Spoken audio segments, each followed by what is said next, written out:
ใส่มือเด้อค่ะโยมที่ต้องสุดแสบค่ะ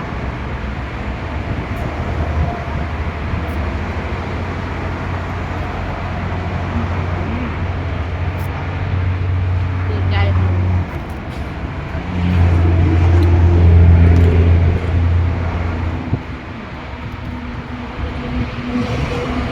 มาลาดหลังบ้านไว้ก่อน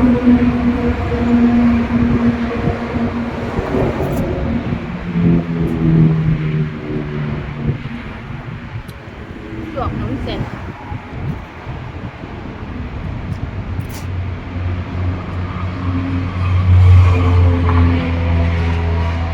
ต้นอ่อนทันตะวัน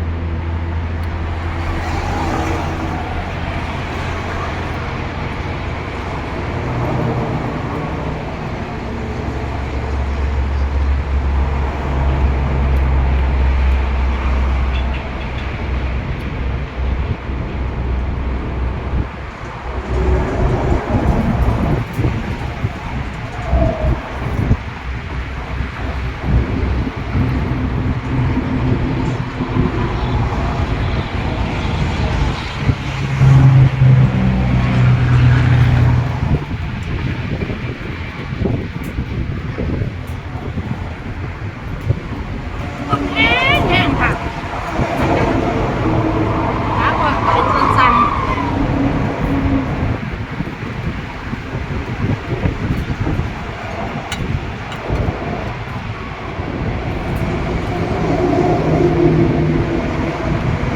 ร้อยพี่นกผมกำลังแซ่บค่ะก่อนเสียงรถกระดังแทนกันกับเสียงคน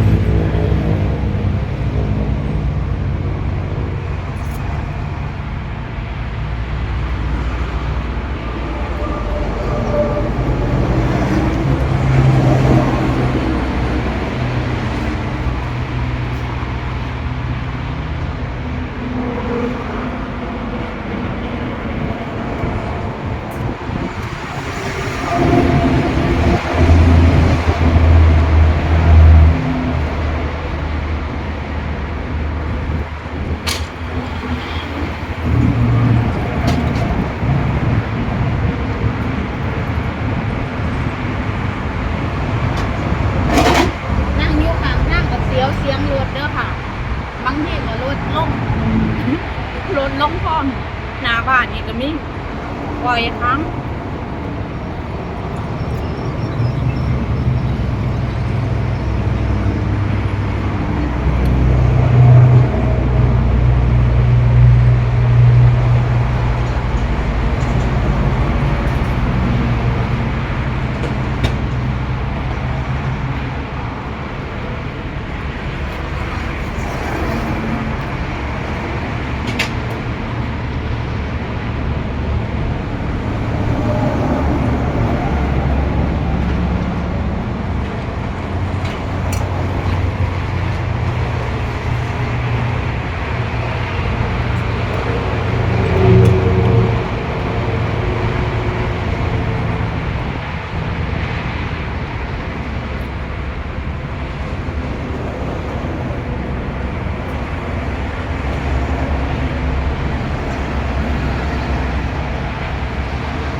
เป็นสีเหมือนจ้ะ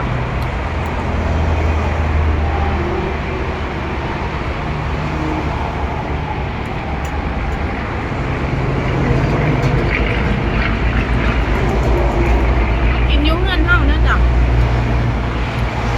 เลยว่าไปกินร้านอาหารอยู่ไสจ้ะมากจ้ะโคตร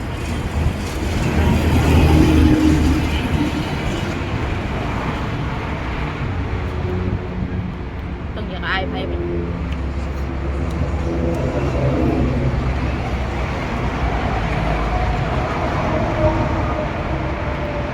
มาละ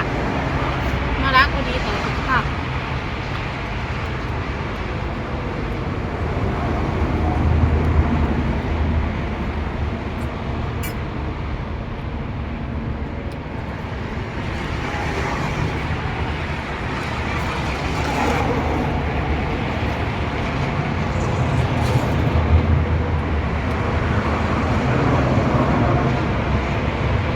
กินพักหลายๆจ้ะ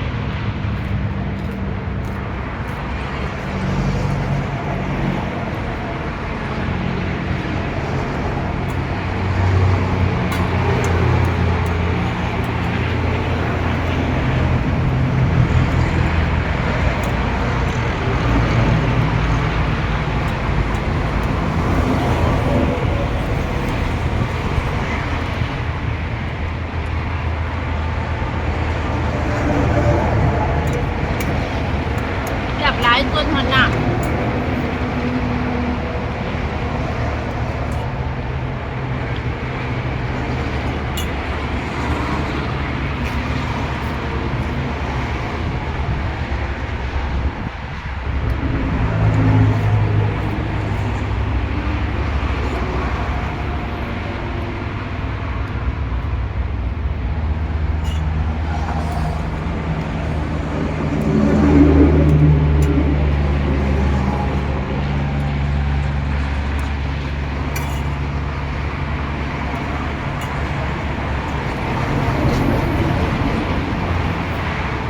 แล้วแหละเผ็ดหลายต้องเผ็ดต้องแซ่บนัวขอบคุณทุกการติดตามค่ะ ขอบคุณที่รับชมค่ะสำหรับวันนี้ สวัสดีค่ะ